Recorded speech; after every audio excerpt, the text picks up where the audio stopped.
సఖీ కార్యక్రమానికి తిరిగి స్వాగతం. ఒక పని చేశాక లేదా ఒక వస్తువును ఇతరులకు ఇచ్చేశాక మన మనసుకు ఆనందం కలిగితే మంచిదే. కానీ మదనపడ్డం, మనల్ని మనం నిందించుకోవడం చేస్తున్నామంటే అసలు ఎందుకు అలాంటి పనులు చేయడం అనేది మనల్ని మనం ప్రశ్నించుకోవాలి. మన గురించి ఇతరులు ఏమనుకుంటారో అన్న బిడియం, అందరూ మనల్ని మంచి అనుకోవాలన్న కోరిక, మన మీద మనకి నమ్మకం లేకపోవడం మన మొహమాటానికి మూల కారణాలు. మన కోసం ఒక ముఖాన్ని, ఇతరుల కోసం మరొక ముఖాన్ని పెట్టడం మానుకుంటే మంచిది.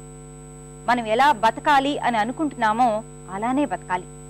అప్పుడు మొహమాటాల మాయ పొరలు జారిపోతాయి. మనల్నిగా ఇష్టపడేవారే మనకి దగ్గరవుతారు. మీరేమంటారు? సరే, మరి వాళ్ళ సఖీ కార్యక్రమాలపై మీ అభిప్రాయాలు, సూచనలు మాకు తెలియజేస్తారు కదూ. మా చిరునామా Sakhi, ETV 2, Ramoji film city, Hyderabad 501512. మా ఫోన్ నెంబర్ 04023556540. మా ఇమెయిల్ ఐడి sakhi@ettv.co.in.